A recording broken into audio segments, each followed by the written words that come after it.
All right, I was trying to avoid being your introduction, also not wearing glasses to kind of help the glare, so I'll keep this short. In this video, we're going to be talking about, yes, designers, but we're going to be talking about a couple other things in the theater. So first off, we're going to start with the artistic director. We don't really have an artistic director at UNLV. She's the chair of our department, the head of NCT. She'll tell you her title in the movie because we do get it wrong and then she corrects her interviewer. So anyway, so we start with her and then we go with the production manager, and you've heard about the production manager, but we haven't kind of touched about them. And so we talk to her about finances and kind of what her job is. And then we move on to the costume designer, scenic designer, prop designer, lighting designer, sound designer, the technical director, and then we end with marketing. And just so you know, I did this video as an assignment last year for an events management class that I had, and so there are some random students in it. The content was really good. I tried to cut them out of some of it as much as I could, and I shortened it a little bit, but they are there. So that is random, and just ignore it. They do a really good job interviewing, and so if you know them, don't tell them they're in the video, or you can, I don't know. But yeah, it was just too good to pass up, so they're there. I hope you enjoy it, and I hope it teaches you a little bit more about these different departments and kind of people who make theater happen. And then I'll post a separate video about the actors. And then I'm also the one who's doing the voiceover for sound and props, just so you know. Hello, my name is Emily Leffer, and I'm here with Norma Saldivar. She is the Dean of the Theater Department. Well, you know what? I'm going to correct you right away because you're such a good interviewer. You want to have accurate information. I'm the chair of the Department of Theater, and I'm also the executive director of the Nevada Conservatory Theater. For those of us who don't know, what does season selection mean? Well, I think that's a really great question to start with. Season selection is the very first thing that we do whenever we're planning to do theater. It can be planning 1 or 2 plays, it can be planning 5 plays or 6. We do anywhere from 6 to 5 plays a year, and this year we're doing 5. So season selection is predominantly putting together an entire offering, a program of plays or musicals that we then offer to the public. What do you feel is the biggest struggle of season selection? Well, I don't think of it as a struggle. It is just what it is, right? To me, the word struggle means that I want it to be something different. But in reality, it is planning events. So I have this year 5 distinct events that we have to plan. And we have to understand who we're planning it for, so who are our audience, who normally come. And we have this really exciting group of that are very diverse, very mixed, of people in the community, of students, and of our own students, which are different than the university students, right? Our own students have to learn about theater and what they need to learn about theater history, they need to learn about theater production. And so we have these 3 constituents that we have to address. And so when you say, what is the struggle? It's really about how do we serve all 3? How do we, which plays are we doing for our students? Which plays are we doing for the audience? Which plays are we doing for the university students? And we try to find plays that have a mixture of all of them, that will attract them or at least say something to all of them. There's also this idea that as artists, we do things that reflect the world. So there's always this interesting conversation we have about what's happening right now in the world. And the plays that we choose should reflect what's happening. We shouldn't be doing plays that don't have anything to do with what's going on in our world. And so that's really exciting and a really hard work, but also great fun.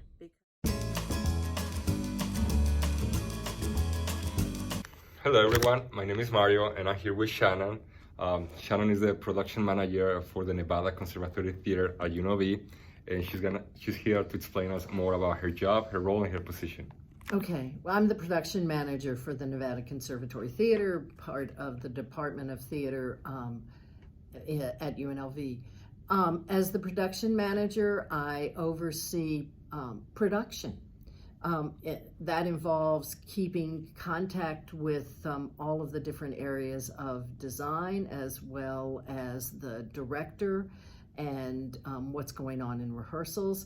I create the calendars for each year that designates, how long we have, let's say, as build time for scenery and costumes and so on, as well as when rehearsals begin, when we have technical rehearsals, when shows open, and when they close. In addition to that, I monitor the budgets for all of those different areas because building stuff costs money. So one of the questions I have for Shannon is, what are the most important considerations for putting a play when it comes to budgeting?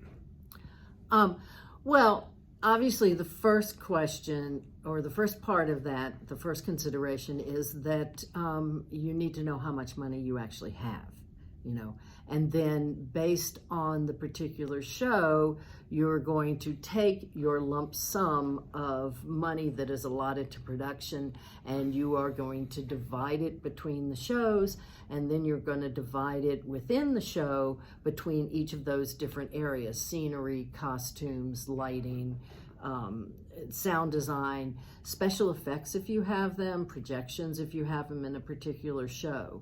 So, and I do that mostly by reaching out to the people who are in charge of those areas.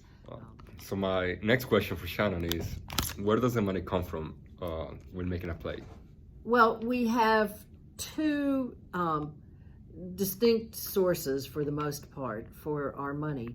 One is from the state. The department gets a budget from the state, as do all departments at UNLV.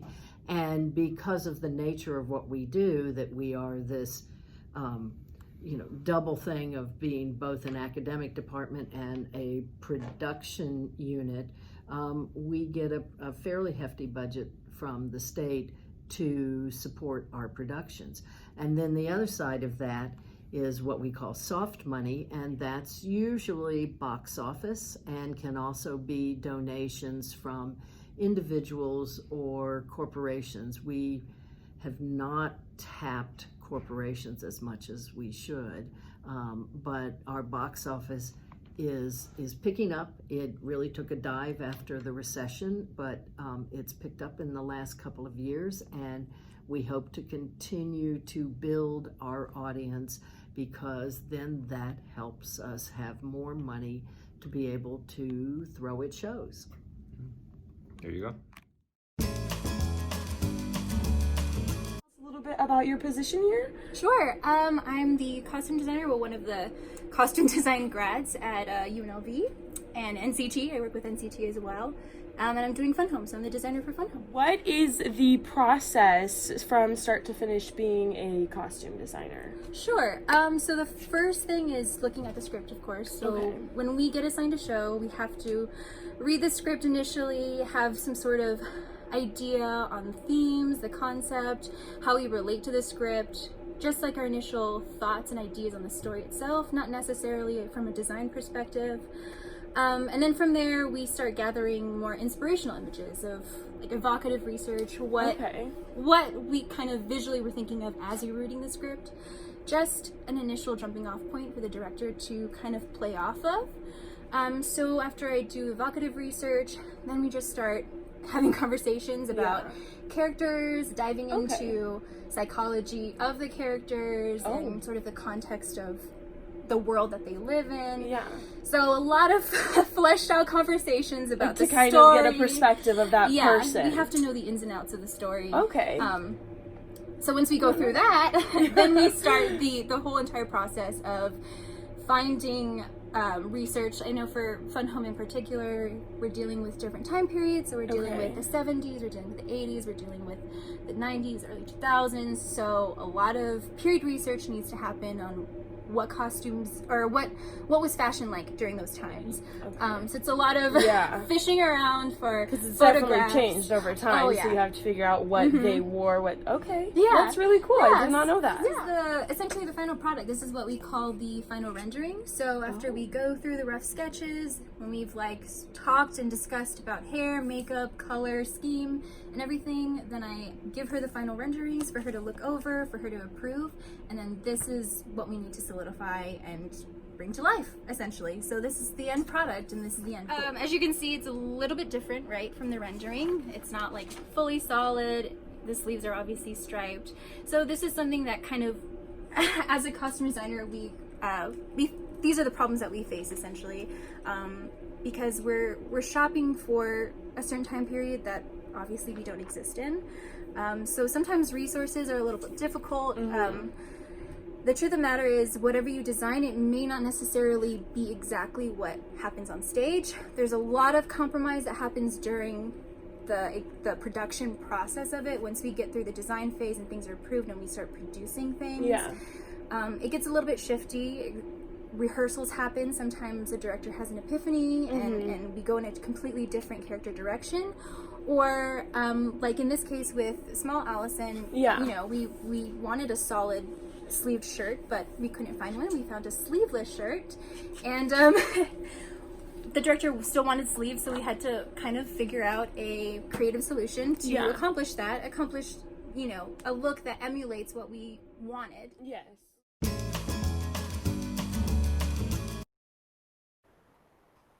Hi, my name is Whitney Lane Meltz. I am a second-year Scenic Design MFA candidate at UNLV, and I'm going to do a little interview and talk about me as a scenic designer and what my job is like. So I'm going to jump right into the questions. Tell us a little bit about yourself. So, like I said, my name is Whitney Lane Meltz. I'm genderqueer, so I use any and all pronouns. I prefer they, them over most other things, though. So I'm from Central Illinois, which means that I live in corn. I am surrounded by corn always and forever. I got into theater in high school, and I've kind of never looked back, though if I had to pick another career field, I probably would have been a librarian. Let's see, what does a scenic designer do?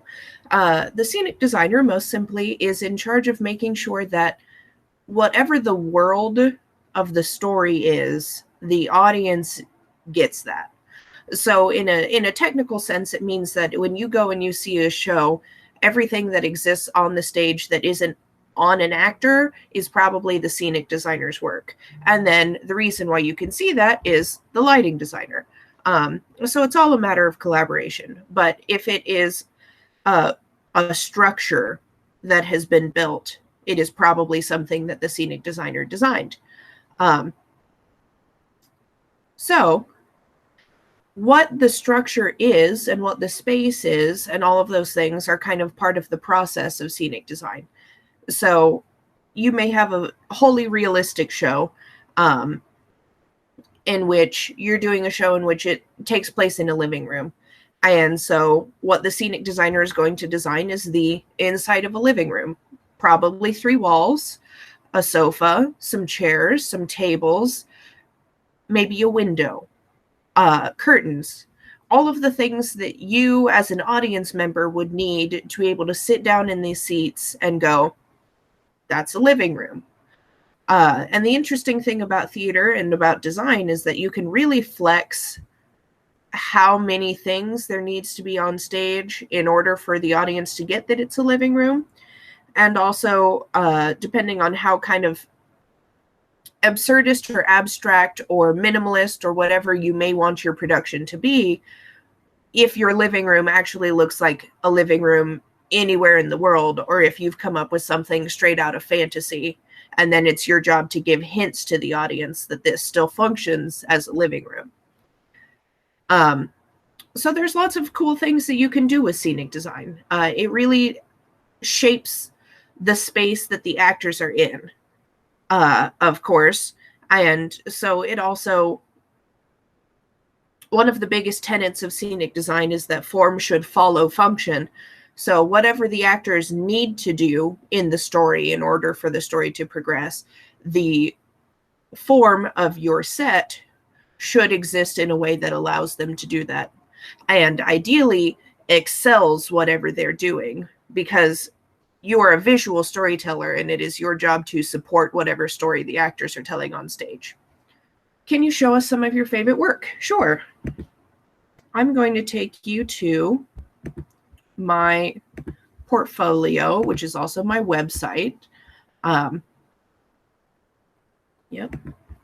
So I don't know if you can see the URL when I'm sharing it like this, but it is meltsdesign.com. So feel free to lurk around there if there's anything that you want to see more of. I'm going to show you a couple different shows so that you can see a sense of variety. The most recent show that I did was Marcus or the Secret of Sweet. That was at the NCT. So here in Vegas, on campus in the Black Box space in Ham Hall. So the set for Marcus was this round, kind of angular, jagged sort of set that was more conceptual than anything else. So, like I said, the form needs to follow the function, and the function of the show was something that was dreamlike and something that jumped all over the place, but super quickly. So we kind of needed a set that could be several places back to back to back without, you know, film-like scene changes, because that's not something that we could accomplish in the Black Box. So since the show already had this kind of dreamlike quality to it, it was a lot easier to make something that was the conceptual idea of these houses and these places on the edge of the water and all of these places that we needed to go to. And the actors got to use it in a lot of different ways. It became sort of a jungle gym for them to climb and walk and run around on. So this is a full stage picture. You can see kind of the scope of it. It was a pretty tall set for the Black Box. I think this top point up here ended up being 20 feet. But so it was a climb all the way up and around, and then they could either take the stairs down or the ladder down or up. And then there were entrances right here to and from the pool. And you can see that there was also a, let me find a good picture. There was a rain curtain. So it actually did rain into the pool and on this actor specifically several times throughout the show. And so you can see the way that the set changes a lot in the pictures. You get sort of the base idea of the paint treatment. It was a wood grain that was also very stylized with purples and oranges. And so then depending on what color the lighting designer put on the wood, we got to see some very different textures. So talking a little bit about the scenic design process in brief, the process normally goes inspiration imagery, where you put a collage of things that you feel remind you of the show or things that evoke the same feeling as the show. Structures that start to kind of indicate what you're imagining for the set. And you have a conversation about this with the director, and that's your kind of jumping off point in terms of what the scenic design is going to look like. And so you go from there to sketches usually, or sometimes a white model. I did a sketch for this show.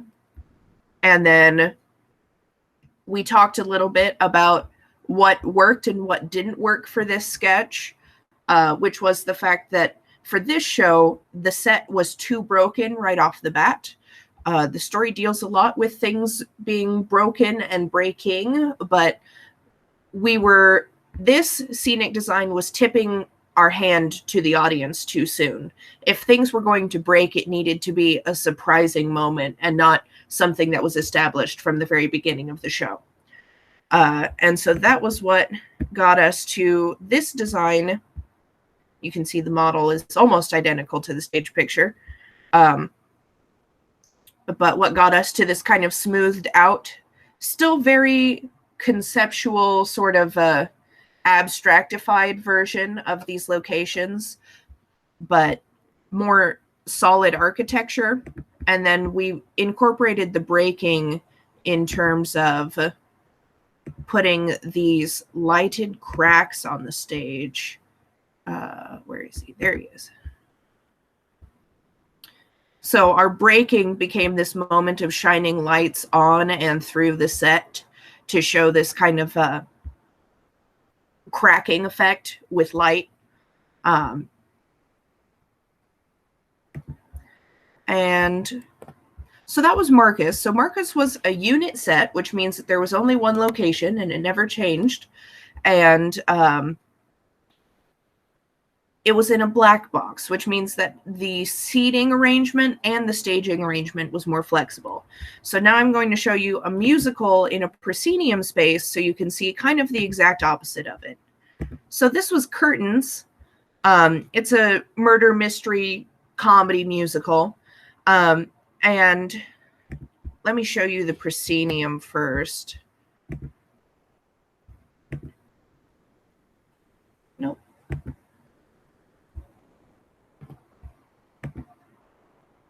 There we go.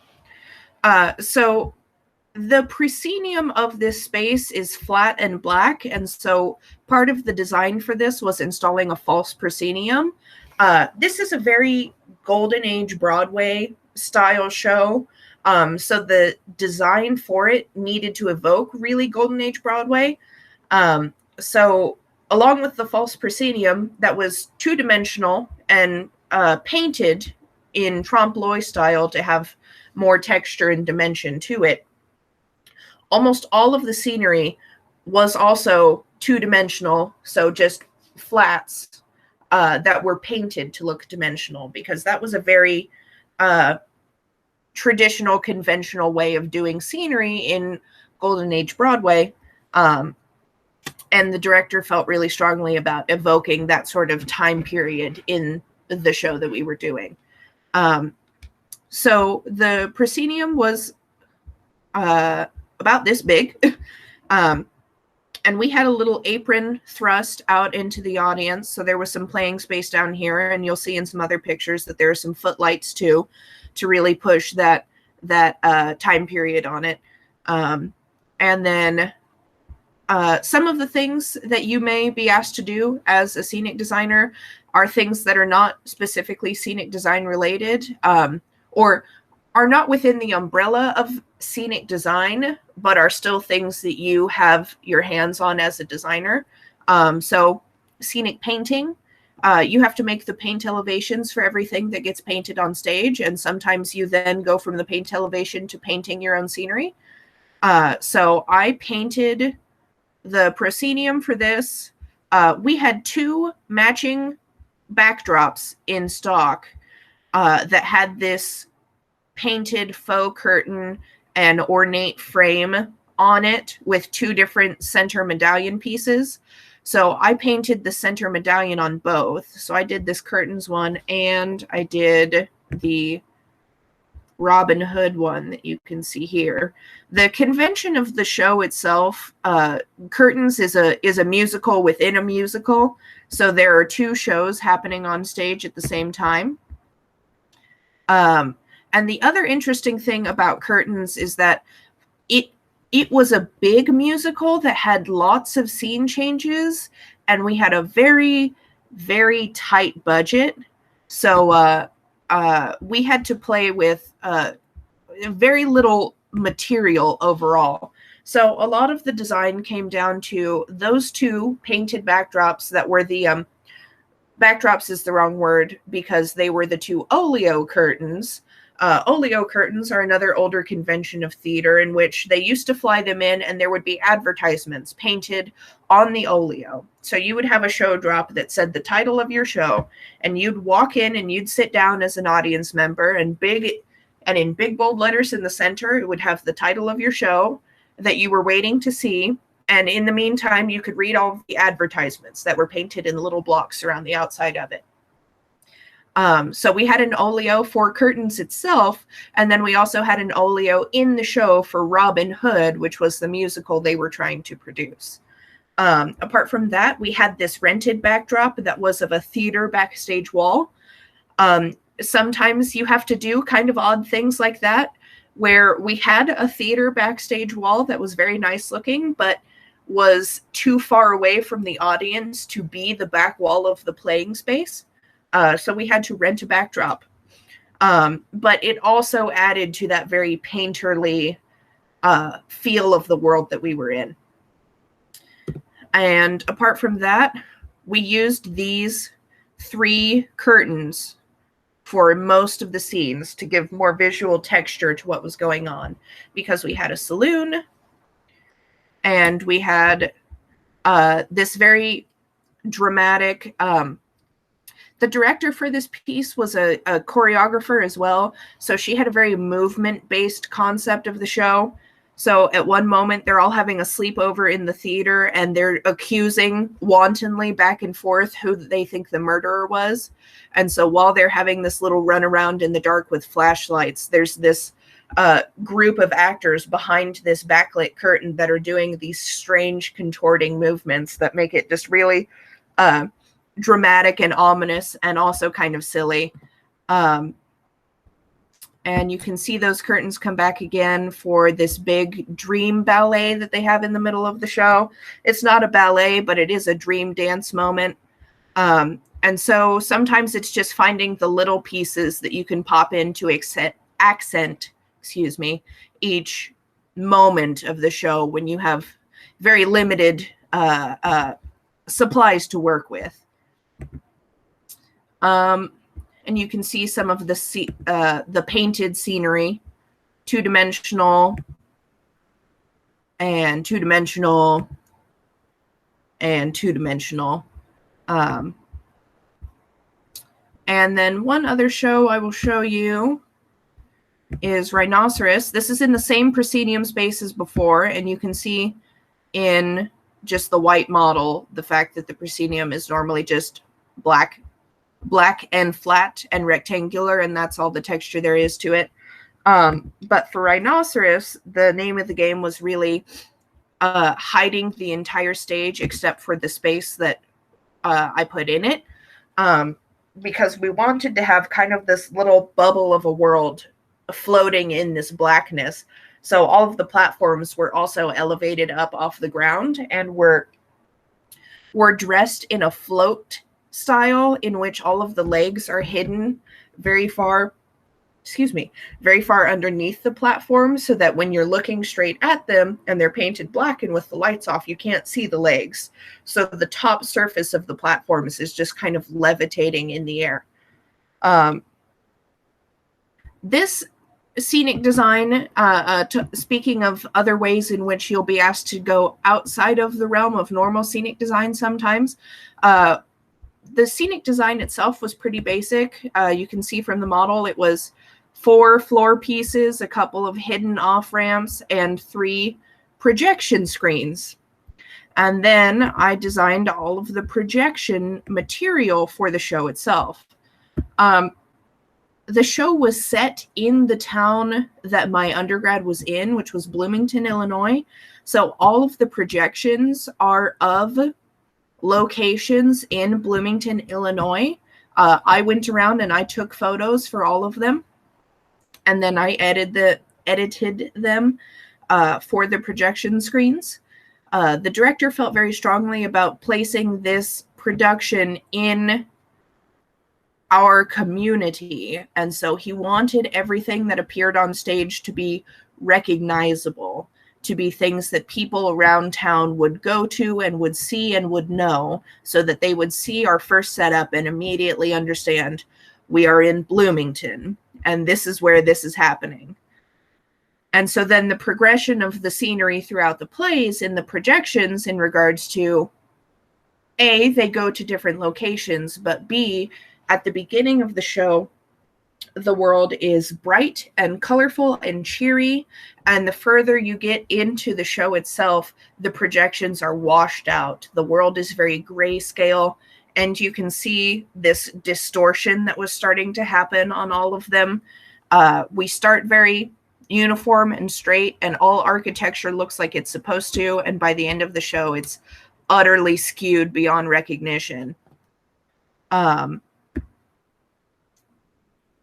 And I actually also did all of the rhinoceros heads for this show, so that's in my portfolio as well. But that is entirely a crafts project and not a thing that you would do normally as a scenic designer.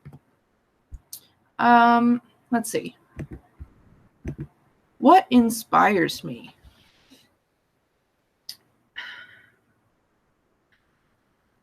So I kind of touched on this earlier, but I do believe that scenic designers are visual storytellers, and I really love that I'm in a field in which I get to tell stories without being an actor, because I've tried it and I hated it. I'm not a performative person. um, but I love to read, and I love stories that matter to people, and all stories matter to someone. That's the whole reason they were written to begin with. But to be part of something in which you may change someone's life because they saw something that resonated with them is absolutely why I do theater. And I think that if I do my job well, I have helped that person feel more immersed and more connected to the story, because that is what I should be doing as a scenic designer. To say nothing of the fact that I also just love making art. And the reason why I'm a theater artist and not a fine artist is that I really thrive on the connection and the collaboration that comes from working with other people. In most fine arts, you are beholden to no one but yourself. But in theater, you have to know and be able to convey the choices that you make in a way that you can either convince the people you're working with that it's the right decision, or let them suggest something better to you. And either way, what you've come up with is going to be a better piece of art for having the collaboration with it. Not to mention that I find that there's such a larger sense of pride in a well carried out show, because you know how much harder it is to carry it out with 15 other people that all had to do their parts well as well for you to be able to succeed. So really, I love everything about that aspect of theater. I have a quote on my little bio that I always keep around because it is succinctly why I like to make theater. And it's a quote from Erin Morgenstern. You may tell a tale that takes up residence in someone's soul. And that's really my philosophy behind theater. Add anything else you may want to touch on. I think as a scenic designer, it's important to learn that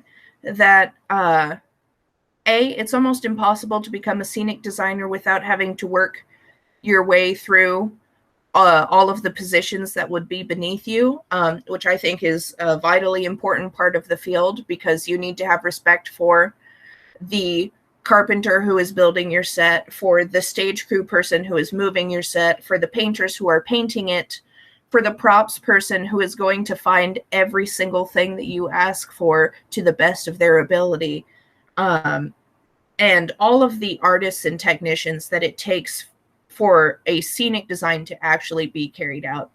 And so I think that if you ever manage to become a scenic designer without having worked in those areas first, you must never forget that you are entirely beholden to them and their work, because you may design it, but unless you're also building it and painting it, you are not the only artist who made your art. I think that's really my only soapbox about scenic design. Yeah, so that's kind of a general how my field works. I'm always happy to answer questions about any specifics you have about the process. Anything that I could go more in depth on, I'd be happy to. Soha has my email, and she is more than welcome to share it with you all. Thanks, guys.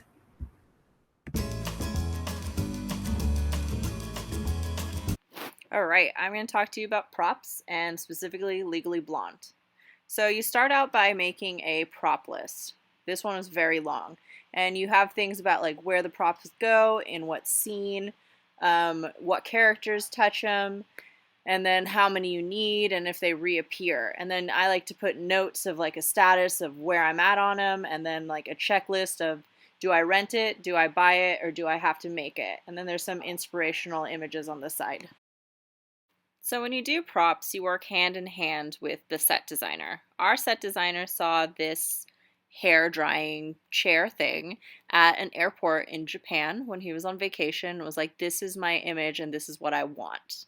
And we were like, that's great. We can't totally give that to you exactly, but let's take your color schemes and build something like a prop. So we built the green part is like the stand. We got some cushions and then some vinyl and sewed the shape. And then the hair salon drying like dome things are from a local salon that we borrowed from. And then if you look in the background, you can see bottles and jars. I had asked the Las Vegas Hair Academy to save their empty product bottles for about like a month and a half before the show, and they donated all of their bottles for us, and we just painted them white to get it the look that we wanted. So when you do props, you got to be crafty and be able to borrow things.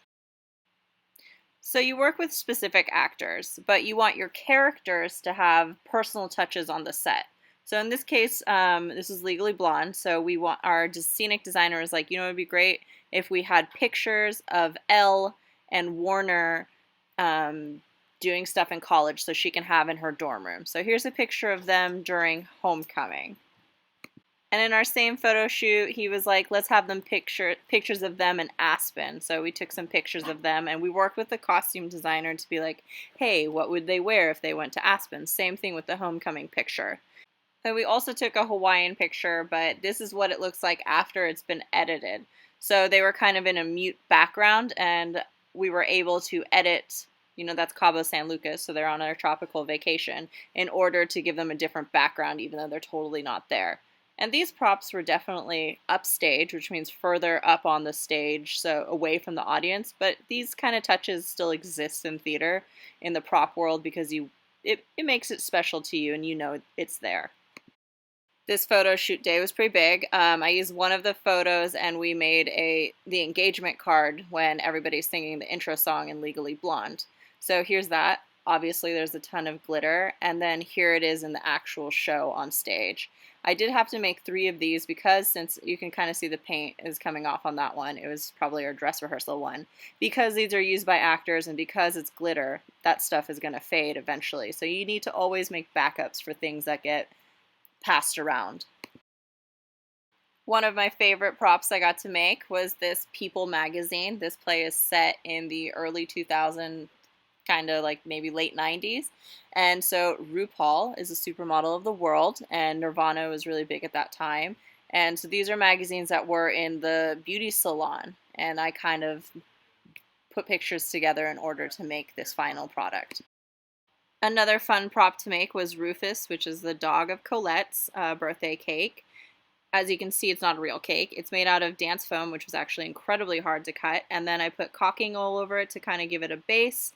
And then I eventually painted it brown and then used the rest of the caulking to do the frosting and the lettering on top.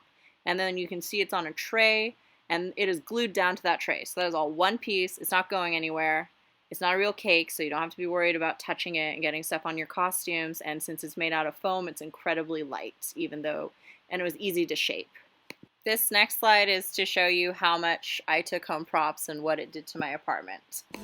So I took my life home for props because there's no room for me in the theater. So anyway, I'm cutting fake Louis Vuitton to then put over these suitcases to make them look like fake Louis Vuitton. I put a sheet up because it's too bright. I painted a whole bunch of tables, and I'm watching Avicii. Very exciting. Also, there's more props over there and over there. I also got a shit ton of glitter all over my front porch because that's where I spread glitter. So in that video, I was talking about how I was making fake Louis Vuitton. So I found a pattern online, and then I cut the patterns, and then I had to, it was kind of painstaking, but kind of fun. I puzzled together the pieces of the pattern so they would line up, and I Mod Podged them down. And then here's another angle of that's just a hat box, but I did that for about 4 or 5 suitcases. Once you get into the theater, you need something called a pre-show checklist, which tells you what every prop is and where every prop goes. And you have designated tables and areas that you put your props. And this is so your stage crew can know where to put everything and where to find things and to check things in every night so you know you're not missing a prop. And usually the stage manager does all of this, but this show was kind of a it was a lot, and so I helped. Oh, there's my Rufus cake. So it's good to help. Sometimes when you do props, you need to think of creative ways of how to hide them in the place that they're supposed to be when the actor needs them. So in this case, Elle was studying at a desk and not having any fun, and then the next song goes into she is the leader of a marching band and she needs a baton, and it's about how she should get accepted into school. Anyway, so this baton needed to be hidden, and so I took some screws and then put it made it a baton holder, so when she needed it, she could just have the baton. I've mentioned before in our lecture that sometimes props make stuff that doesn't even ever get touched.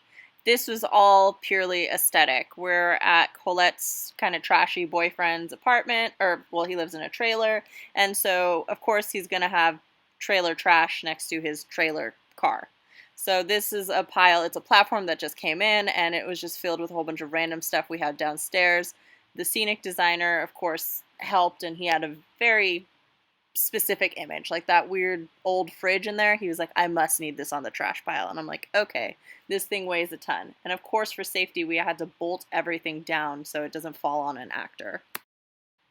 So in this scene, there's a couple things that I did as a prop designer. All of the flyers on the bulletin board, I totally made those up. There's like fencing team. I don't know. I thought about fun activities that Harvard would have. There was a 2001 Space Odyssey poster for a film club. Who knows?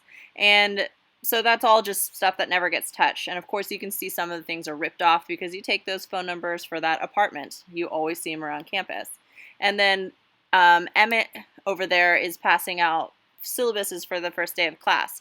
Those were all folders, and they were all actually filled with papers. My first semester, I used to we're remote now, so you don't know, but our tests would have been online.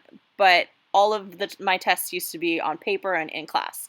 And assignments would be paper in class. But the students didn't always want their papers back, so I would keep them and have a huge pile in my living room. And so I used them as prop filler. The bags was something I worked with costumes in conjunction with. So some of the bags were things that they pulled for the main characters, and then some of the things I found in our stock and prop. But then some of it was the costume designer was like, hey, I love these bags, but I don't have it in my budget. So my budget paid for those bags, and it wasn't a big deal because I was under budget for this show. But that was one of those things where you work with your costume designer. And then in the bags, you can't see and I don't have a picture, but there are laptops. And just like I mentioned before about the hair styling product bottles, I had to be crafty. And so I contacted a local electronic and environmental center, and they let me borrow 14 laptops for this show. This was another fun one. So in the background, you see there's like wine bottles, which I made labels for them. Nobody can see it off stage. But, they're there for me.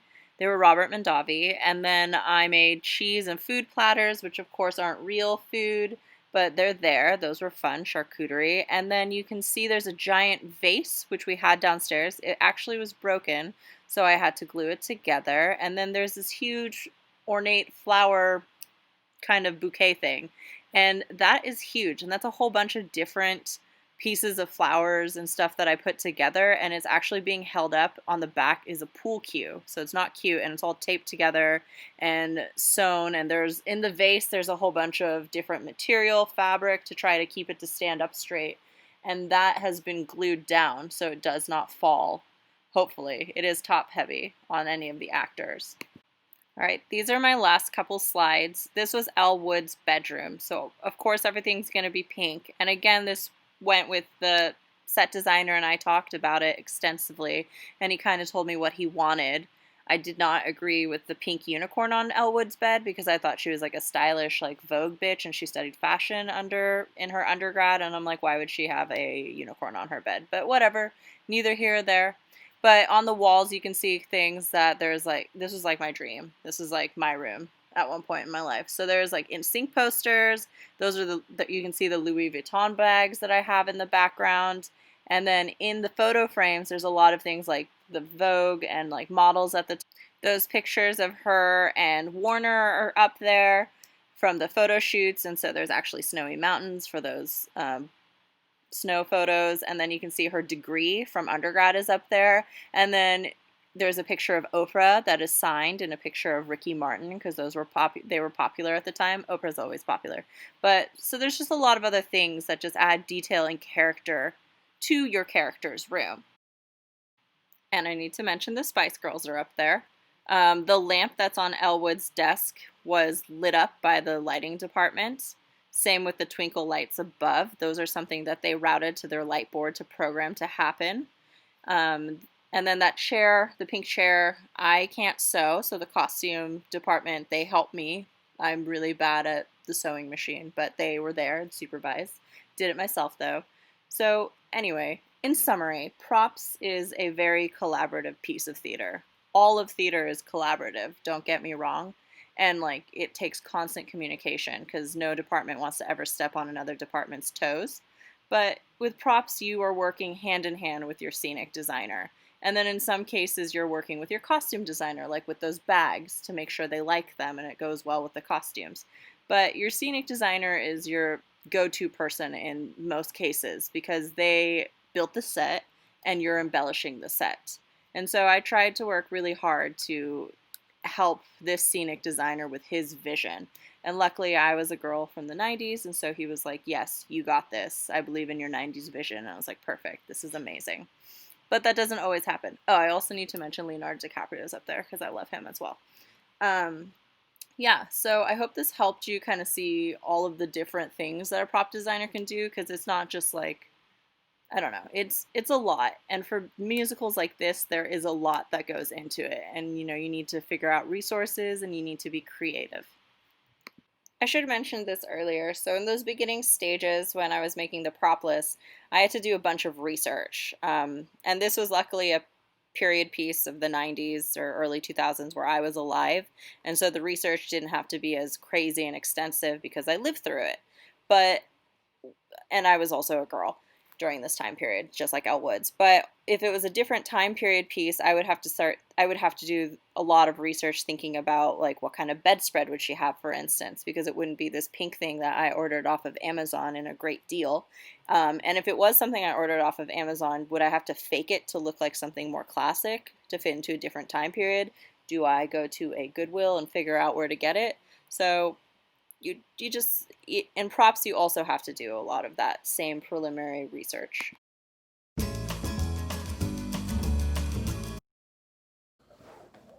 I'm Ian LaFountain. I'm a second-year lighting design MFA at University of Nevada, Las Vegas.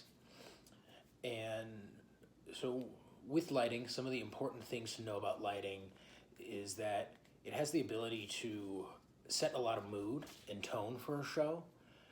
We can set time of day. Sometimes you'll end up with a set that's pretty scarce, so you have to set location. It's one of the more flexible forms of design. I use it often to help tell stories in the way that we might be able to hide things by not lighting them. We can draw attention to other things, all in an effort to augment the story in a way that we don't draw attention to the light itself. The idea is typically to keep most of the focus on the actors and the performance while creating a more immersive experience and world. There's other kinds of lighting design, though, that's not necessarily the case. Things like concert design and different entertainment, you kind of want to draw attention to the lights because the lights are acting as kind of your backdrop, your world. Sometimes you don't have as much action going on stage, so you're adding more of that, more of an immersive effect via lighting. Other types of lighting beyond concerts and theater might be things like cinematography for film, dance, and architectural lighting. I find architectural lighting can be similar, and dance are probably a little more similar to theatrical work. Dance, you are often focusing more on the form. You're really trying to show the shape of somebody's body as they move through the space, whereas theater, there are moments where you might want to do that, but for the most part, you're trying to show the actor, and you really want the actor's performance facially and as a whole to come through, as opposed to just their bodies moving through space. Architectural kind of shares some aspects that you might think about with scenery, highlighting different things, making other elements a little more subtle, adding depth to your buildings, or in theater's case, your set. And then cinematography is a lot of spending time trying to emulate real life. Unless you're doing a particularly stylized film, which is not very often, even if you're looking at major blockbusters, things like superhero films, you're still spending a lot of time trying to create real life. So you're on a set and you're looking, how can I make this look like sunlight? Like, how can I make this look like we're in a New York street, even though we are on a set with a bunch of green screens? So that's really the challenge there, is as opposed to creating a completely new world, you're kind of recreating the real world.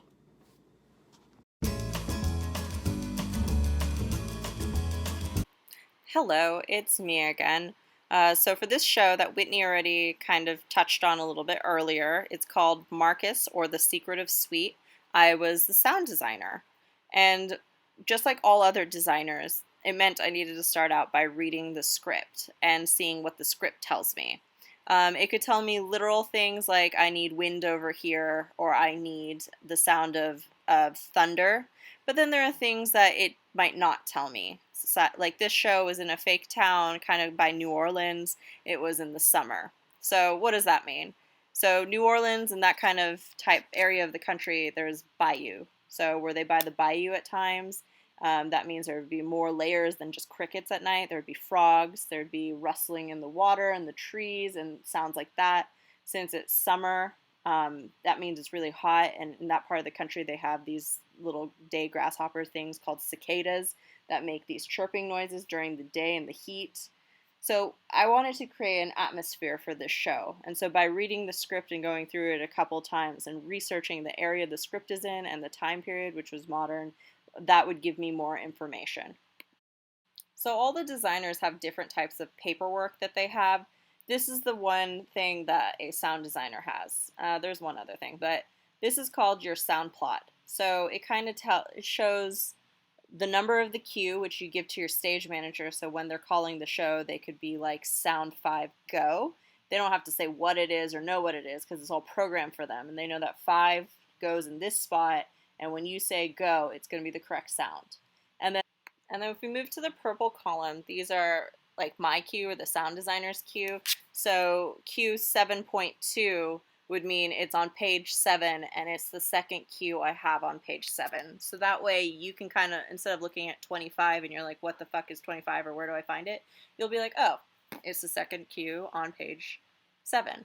And then you should write out that's like your secret code. You should write out for your stage manager and whomever else is looking at this, like it would be prologue 7. And then you need to have a description of what the cue is. That was a ghostly engine sound. And then the cue line. So this is where the stage manager would take the cue. And the stage manager will have all of this in their prompt book, but this is just for you as like a cheat sheet in case something ever happens. There's like another document that says everything. And then there's notes, which usually this is from the director, and they're kind of telling you what they want. And this document is something that is going to change. So you have dress rehearsals, before that you have conversations with the director, and you need to just continuously update it so it is correct in case, again, anything happens. I always mention that theater is collaborative. Sound designers will make something called a speaker plot. And so this is where you'll say, these are where my speakers are going and the way they're going to point. You would give this to your entire team, because the technical director is going to be building the set designer's vision of their set. And so as you can see, maybe you can see there's 2 speakers above Whitney's set, and there was a raining machine that was coming down. And so I'm just telling them I would want 2 speakers there, and we kind of have to figure out how to share the space together. This is only like a small section of some of the sounds I downloaded or music, but you need to do research. Like I said, I was thinking about summer sounds, I was thinking about bayou sounds, and so I went to the internet and different wind sounds, different rain sounds. I was thinking about nature. So I went online and I just downloaded, and from different resources, there's actually a website called sound.com, I think. I don't quite remember anymore, but it's just people upload sound effects that they find. A lot of times it's other sound designers. Or like you go to YouTube or anywhere you can go. And I was just pulling sounds so I could have anything to show to my director. Because they might be like, I don't like this wind. And you're like, cool, let me get you a different wind. Or thunder would be a better example. Because there are different sounds to different thunderclaps. And so they might have a specific vision. Maybe they want one that's like really deep and low. And then instead of one that's like a quick snap. And so you need to have all of that at your disposal, so then you can quickly just plug a new sound into the program. And sometimes, to be honest, like the director wanted some beats in all of our dream sequences. I didn't even know what those would be. I was like, I'm just gonna pull as much cool sounding like chillax beats, which there was a lot of deep diving on there. I used SoundCloud too to find a lot of different mixes, and then sometimes I'd use them as a starting out point, and then I would put them in Audacity and then tweak them in some way and give them more like rumble, give them more bass, whatever I could do to them. So it's just a lot of initial pulling of different sounds to get you as much stuff. I think I downloaded like over 300 sound effects for this show. And just to show that communication is very, very important, I sent out a couple sound reports. This doesn't always happen, but since I'm primarily a stage manager, it's something that I wanted to do, just because, again, communication is key in theater. You all are different departments and you're all working towards the same goal, but it's really hard when you don't sometimes talk to each other and you do things and then it like makes it harder for a different department. So it's always good in theater to communicate clearly. So I mentioned in our lecture that sound designers use something called QLab. This is what QLab kind of looks like. Well, this is totally what QLab looks like. Before QLab existed, a lot of people actually used tapes or CDs. I remember when I was in high school, my sound cues for like a doorbell or thunder was thunder on a CD. And I would just hit play on a CD player. And like in order to make it fade up or down, I would just use the volume button. Gone are those days. Now we use this. And QLab is really great because as you can see, there's all of these different, so I marked my cues in the blue. And so the stage manager just has to call that one number. And then with that number, there are all of these things under it that are connected, that maybe they're different layers of sound, maybe it's taking out a different sound from a previous cue, if you're doing like a crossfade into a different scene.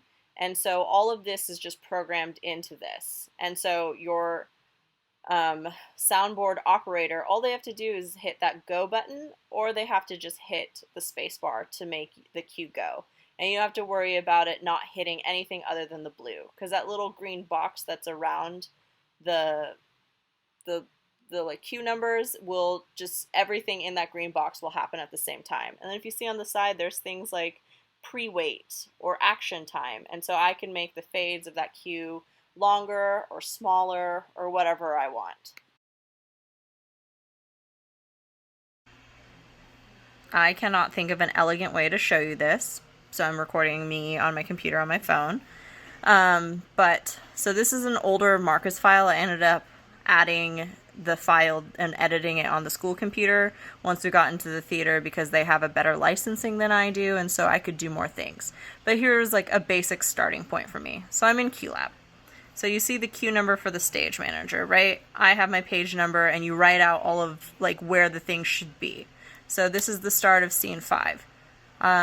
I'm fading in mosquitoes, I'm fading out the beats from before, and then I'm fading in the cicadas, which you can hear right now. And then you always need to have when you fade things in, you still need the actual cue, or the actual sound effect. So at the line, "You know how to explain dreams," I want wind chimes to come in. At the line, "I keep having," the stage manager calls sound 130, and they go out. And then these 135 and 140 are also wind chimes. I'm just going to skip them. So at the end of this scene, cue 145 is going to take us into the next one. It's called a mirage. It's a dream sequence. So all of these things are happening at the same time. My beats are coming in, they're going to be faded in, and my cicadas and mosquito sounds are fading out and stopping in the program. If a cue keeps playing, it's going to be right here. This cue, by the way, is on loop, so even though I have about 20 seconds of it, it's going to continuously be on loop, so I don't have to worry about it. And it also didn't matter about what order these were in, because since they're in this green box, that means all of them happen at once. This little area here, I can pre-wait and be like, oh, I don't want this to happen, and so I'll be like, give me 5 seconds until you start. But the program is going to still take them all and use that pre-wait. So then this next cue 150 is to get us out of that scene. And we're going into Crickets, Knights, Rule, and Distant Dogs. So this is all in one sound effect. I found it online somewhere, and it's already layered, which is really nice.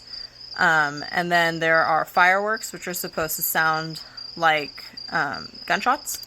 So that's cue 155, cue 160, and cue 165 is an actual gunshot. But through all of that, you can still hear the same cricket sound effects, because no matter what, I didn't fade it out until you see right here. It says fade out crickets, and I can fade out this cue all the way up here, which is still playing.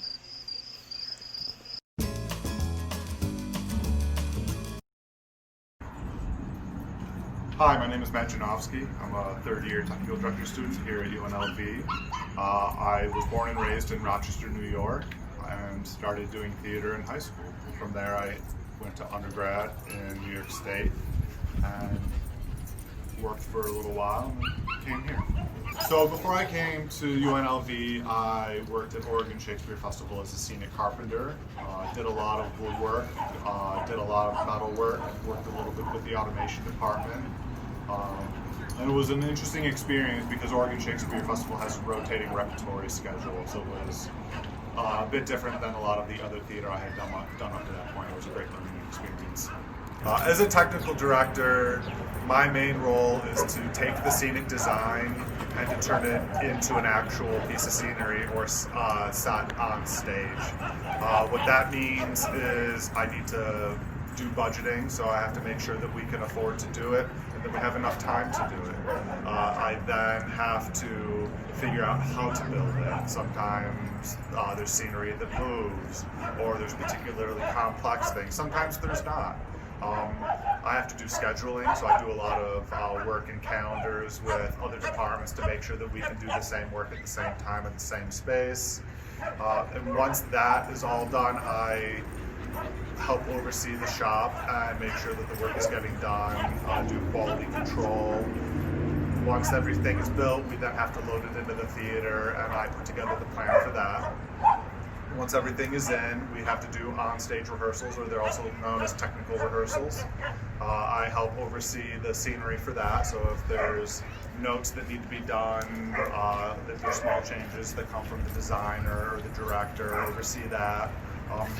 Also work with the stage manager in terms of scheduling the space to make sure that the space is ready for when the actors come in to rehearse on stage. And once all of that is done, the show is open, the show is running, and then the show closes, we then need to take the scenery down.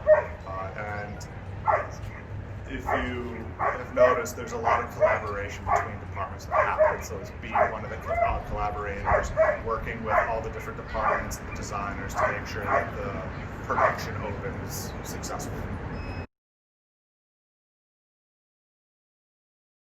The most important skill is being able to work well with others. You work with a lot of different people under a lot of different circumstances, and also everybody has a different style of working, so as a technical director you need to be adaptable for that. In addition to that, I do a lot of work in Microsoft Excel doing the budgeting, so it's important to have a good grasp of how that program works. Using a computer-aided design software to draft construction drawings for the shop, that's important. That's a really important skill to have. And if you take a look at all those different skills and really boil them down together, it's good communication skills, you know, and being able to communicate effectively to a lot of different people who work in different ways. When I was in undergraduate school at SUNY Oswego, I worked at a number of summer stock theaters. I have worked at a couple of regional theaters as a scenic carpenter, including, as I mentioned earlier, Oregon Shakespeare Festival. Once I came here to UNLV, obviously I've worked here as both a carpenter in the scene shop and as a technical director on productions. Last summer, the summer of 2019, I worked at All Access Staging and Productions in Los Angeles. They focus on live events and concert touring and do some television work, so I was able to work on several concert tours that summer. And then this past winter, so the winter of 2019 and 2020, I went back to All Access Staging and Productions to work on the Super Bowl halftime show, which was a really great experience. Amazing. Hi guys, so I'm here with Alice Tojin, and could you please tell us a little bit of what you do here in this department? Yeah, I am the graduate assistant in charge of personal relations and marketing. Marketing, alright. So in your opinion, what are like the most important considerations when you talk about like marketing a play? Making sure the audience knows what they're getting themselves into when they come to the show.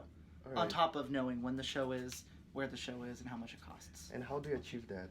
A lot of social media. Right now we're doing a lot of social media outreach, Okay. physical print posters, emails. Is that more focused to the UNLV community or like the Vegas in general? Our big email blasts go out to anyone who signed up for the email blasts, and then the social media is for anyone who follows. That's interesting. So kind of a mix of both city and students. Got it. Alright, Alice, so how do you get the media involved? First things first is you ask. If you want to be on a news station, you just email them and be like, hey, we're doing a show. Can we advertise on your show? And they'll sometimes say, no, we're busy, or sure, if you pay us this much, or sure, absolutely, come on down and you can be on a news segment with us this morning. Okay. That's one way. Another way you can do it is we have a big old list of hashtags that we use every year that I develop over the summer. We kind of, throughout the year, we add more, but these are the ones we kind of always try to use. These ones down here are show specific, so you will only see the hashtag FunHomeNCT during FunHome, more time FunHome's mentioned. One way we get the media involved is hashtag Make Theater Happen. It is a nationally recognized hashtag put out by Samuel French, which is a licensing company, specifically the one that we got FunHome from. So if we tag that, they'll repost it, and now we have national platform. Right, another question is, what are some of the challenges in marketing and how does that apply to season selection? Well, we are in a very big city that has a lot of shows all the time, and compared to being in a city like New York, that is the theater capital, we're in a variety show, circus-centered show world here in Vegas. So we have to find a way to advertise classic theater to a community that's coming and going constantly, as well as one that's looking for high-risk Cirque du Soleil style shows, and how do we get them to come see a Shakespeare or a musical. And I think we're doing a pretty good job on getting our audience in.